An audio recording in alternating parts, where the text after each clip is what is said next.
right about school starting. Come on, let's perk it up, everybody. How are you? Good to see everyone. How are you?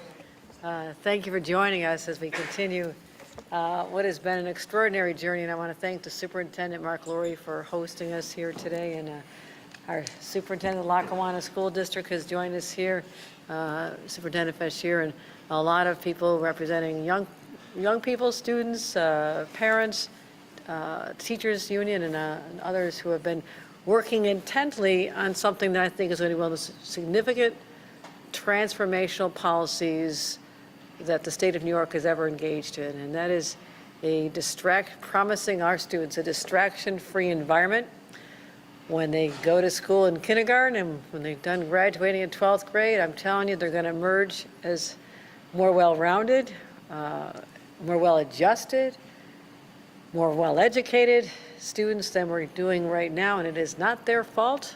It is not the teacher's fault. It is the fact that for the last decade, we have allowed the influence of cell phones in what is supposed to be an educational environment. And it creates a great distraction, whether it's the phone itself or earbuds or smartwatches. It's a different world now compared to what it had been previously, and it's not for the better.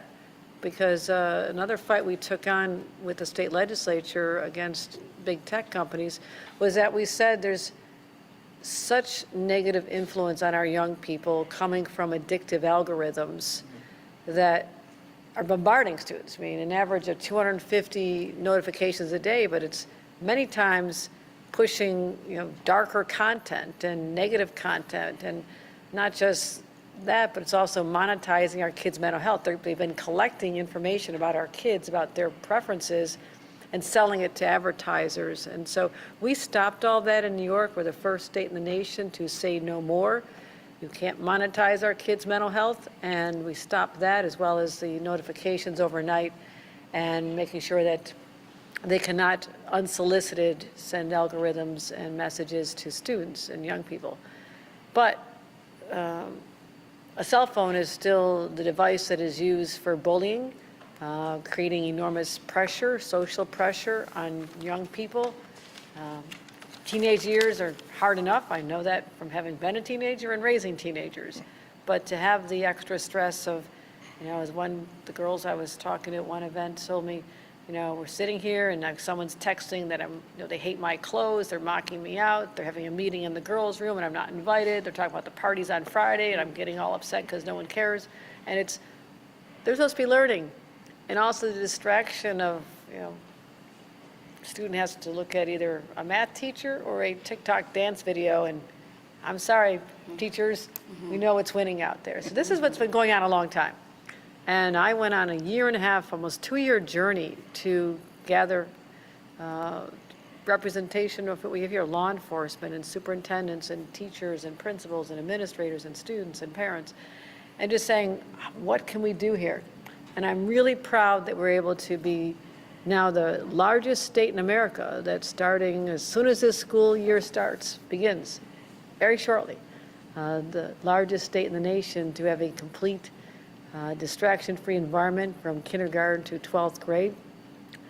Not allowed during lunch or study halls or phys ed class either, and I'll tell you why. Because what you're going to witness and experience is something that is extraordinary. I've been to the schools where they went ahead. A few schools already went ahead a couple of years ago. And what the students told me is that now they have actual friends in person. Instead of sitting at lunch and talking even across the room or to someone else, they're talking to people as if they're human beings and making eye contact and interacting. And so I feel really good about having heard from those. And the transition's tough. It is tough, and I'm telling parents, get ready for this. You should be weaning your young people, whether especially the young children, but also learning our teenagers, that it's going to be a hard transition. A lot of schools are finding alternatives to bring into the classroom to, maybe even some board games to let students interact with each other. Every school can handle it the way they want, but it's going to be a transition. But when it's over, a number of months, people won't look back. They'll say, why did it take so long? And I'm proud that I saw a problem that was going on too long. It's not usually the purview of the governor to talk about education policy, but in this case, I knew I needed to lead.